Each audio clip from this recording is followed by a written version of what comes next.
রাজ্য এসটিএফের হাতে কি জেএমবি প্রধানের খোঁজ? বড় ভাইকে ফোন, ধৃত জঙ্গি হাবিবুল্লাহর। এবং এই হাবিবুল্লাহর কল লিস্ট থেকে তথ্য পেয়েছেন এসটিএফ আধিকারিকরা এবং সেখান থেকে কিন্তু জঙ্গি যোগ একই সঙ্গে যে নাম পাওয়া গেছে কল লিস্টে সেই কি আসল জেএমবি প্রধান, অর্থাৎ এই জেএমবি প্রধানের খোঁজ কি তাহলে পেলেন রাজ্য এসটিএফ এর আধিকারিকরা? এই মুহূর্তে কিন্তু এই প্রশ্ন সবচেয়ে জোরালো হচ্ছে। হাবিবুল্লাহকে একের পর এক জেরা এবং সেই জেরায় কিন্তু একের পর এক তথ্য সামনে আসছে। হাবিবুল্লাহর ফোন থেকে এসটিএফ এর হাতে বড় ভাইয়ের লোকেশন পর্যন্ত পাওয়া গেছে। তবে কি দক্ষিণ ভারতে লুকিয়ে রয়েছে জেএমবি চিফ সালাউদ্দিন সালেহিন? এই প্রশ্ন যখন জোরালো হচ্ছে আমরা একটু বিস্তারিত জানবার চেষ্টা করব। সৈকত রয়েছেন আমাদের সঙ্গে।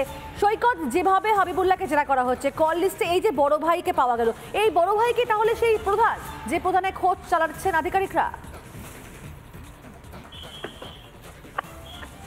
দেখো, এই বিষয়টাই জানার চেষ্টা করছেন তদন্তকারী আধিকারিক।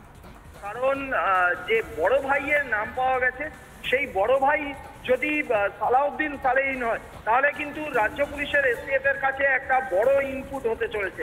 তার কারণ বড় ভাই সালাউদ্দিন সালেহিন জেএমবি চিফ, সে কিন্তু বড় ভাই নামেই বাংলাদেশে পরিচিত এবং সেই সালাউদ্দিন সালেহিনকেই যদি ফোন করে থাকে এই হাবিবুল্লাহ, সেক্ষেত্রে তার লোকেশন দক্ষিণ ভারত হতে পারে। কারণ হাবিবুল্লাহ বড় ভাই নামে যাকে ফোন করেছিল তার লোকেশন কিন্তু দক্ষিণ ভারতের একটি রাজ্যে, এটা জানা যাচ্ছে এসটিএফ সূত্রে। তাহলে কি এই সালাউদ্দিন সালেহিন দক্ষিণ ভারতে গা ঢাকা দিয়ে লুকিয়ে রয়েছে? আরো বেশ কিছু পরীক্ষা নিরীক্ষা করে নিতে চাইছেন এসটিএফ এর গোয়েন্দারা। তার কারণ যার সঙ্গে যে বড় ভাইয়ের সঙ্গে কথা বলেছিল এই হাবিবুল্লাহ, সেই বড়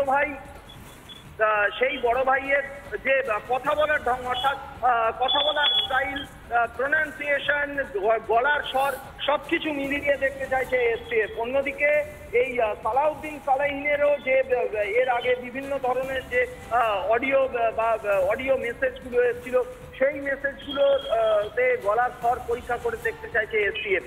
সব যদি মিলে যায় তাহলে কিন্তু একটা বড় ইনপুট হয়তো রাজ্য পুলিশের এসটিএফ পেতে চলেছে।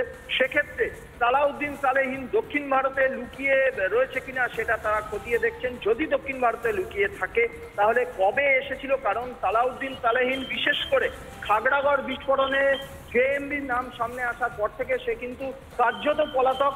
বাংলাদেশের পুলিশ, বাংলাদেশের গোয়েন্দারাও তার হদিশ পাচ্ছে না।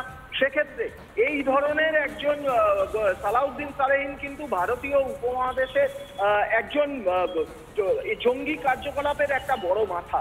সেক্ষেত্রে দক্ষিণ ভারতের বিভিন্ন জায়গায় যদি গা ঢাকা দিয়ে লুকিয়ে থাকে এই ধরনের একটি জঙ্গি চাই, তাহলে কিন্তু সেটা অত্যন্ত গুরুত্বপূর্ণ। এ প্রসঙ্গে বলা যায় এই জেএমবি সালাউদ্দিন সালেহিনের জাস্ট পরের যে জেএমবি জঙ্গি ছিল বোমা মিজান বা কৌসার, সেই কৌসারকে এনআইএ গ্রেপ্তার করেছিল কিন্তু ব্যাঙ্গালোর থেকে। সেটা কয়েক বছর আগে, সেটাও কিন্তু দক্ষিণ ভারতের রাজ্য। সালাউদ্দিন সালেহিনও যদি দক্ষিণ ভারতে লুকিয়ে থাকে তাহলে কিন্তু বিষয়টা আরো গোয়েন্দাদের কাছে আরো গুরুত্বপূর্ণ। ইতিমধ্যে ইনফরমেশনগুলো সব ধরনের চেক করছেন, ইনপুটগুলো চেক করছেন রাজ্য পুলিশের গোয়েন্দারা। সেক্ষেত্রে সালাউদ্দিন সালেহিনকে যদি দেখা যায় যে দক্ষিণ ভারতে লুকিয়ে রয়েছে, এটা যদি কনফার্ম হয়ে যায় তাহলে কিন্তু রাজ্য গোয়েন্দারা একটা বড় ক্র্যাক করতে পারে। এবং সেক্ষেত্রে সৈকত হয়তো এই হাবিবুল্লাহর ফোনে কথা বলাই বড় ভাই সালাউদ্দিন সালেহিন কিনা তা জানতে যেটা চলছে এসটিএফ এর। একই সঙ্গে যদি সালাউদ্দিন সালেহিন দক্ষিণ ভারতে গা ঢাকা দিয়ে থাকে বা অন্য কোনো বাংলাদেশের জঙ্গি যদি মাথা থাকে বা অন্য কোনো ছদ্মনামে যদি কাজ চালিয়ে যায় সেক্ষেত্রে কিন্তু সেটাও খতিয়ে দেখছে এসটিএফ আধিকারিকরা। নজর থাকবে সেদিকে। ধন্যবাদ তোমাকে সৈকত।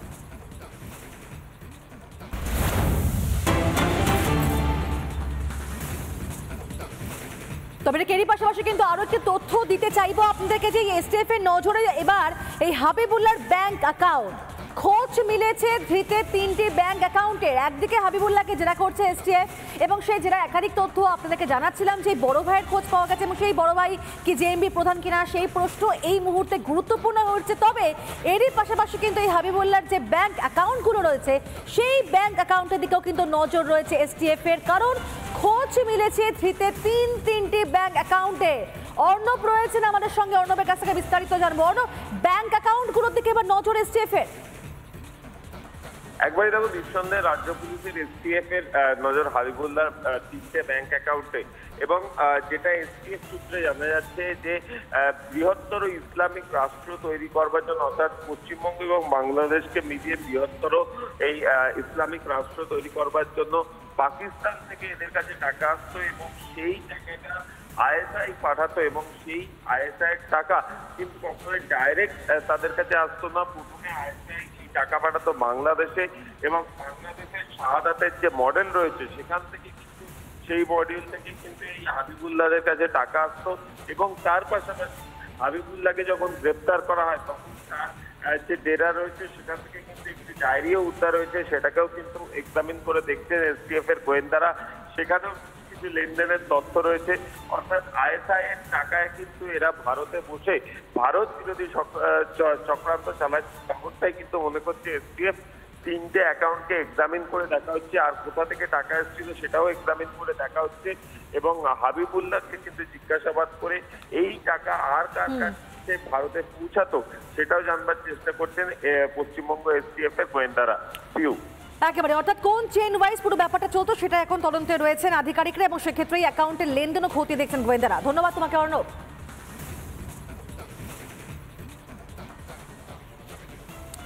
দেখছেন তো, ফের বাংলায় মিলল জঙ্গি যোগ। খাগড়াগড়ের পর এবার দুর্গাপুরের কাকসা। নতুন জঙ্গি মডিউল শাহাদাতের খোঁজ পেল রাজ্য পুলিশের এসটিএফ। আর এই জঙ্গি যোগের অভিযোগে কাকসায় গ্রেফতার মানকর কলেজে 2য় বর্ষের পড়ুয়া এই মোহাম্মদ হাবিবুল্লাহ।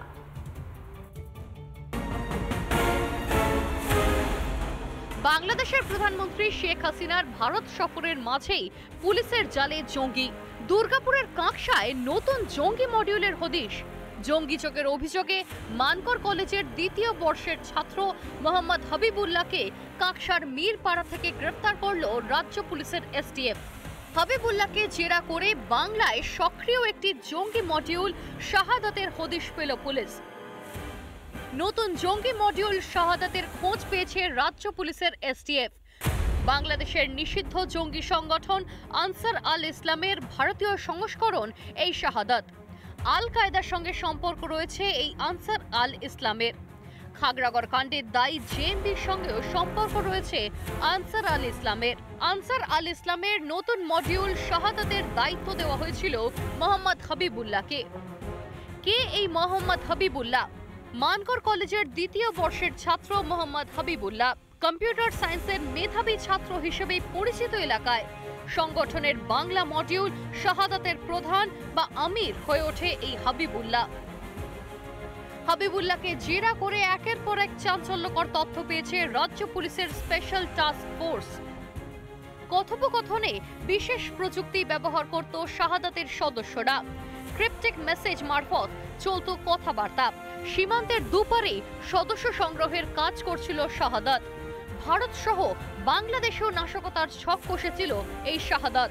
বারবার কেন বাংলাকেই ঘাঁটি বানাচ্ছে জঙ্গি সংগঠনগুলি?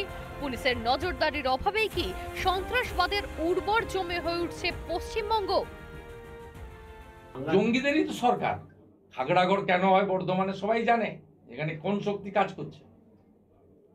যে সংগঠনগুলোকে ভারত সরকার নিষিদ্ধ করেন দেশবিরোধী কাজের জন্য, পিএফআই বলুন, সিমি বলুন, তারা এখানে পুনর্জীবিত হয়। জঙ্গি, অপরাধী, পাচারকারী সবই তো এই রাজ্যটা তাদের কাছে স্বর্গরাজ্য। বিক্ষিপ্ত কোথাও জঙ্গিখানা ঘটলে সেখানে এসটিএফ যুদ্ধকালীন তৎপরতায় তাদের অ্যারেস্ট করছে, কিন্তু ভারতবর্ষের সরকার কাশ্মীরে কি পাকিস্তানের আগ্রাসন এখনো বন্ধ করতে পেরেছে? একের পর এক জঙ্গি মডিউলের পর্দা ফাঁস হচ্ছে বাংলায়। তবে কি ধীরে ধীরে সন্ত্রাসবাদের আঁতুর ঘরে পরিণত হচ্ছে বাংলা? কবে ঘুম ভাঙবে পুলিশ প্রশাসনের? রিপাবলিক বাংলা।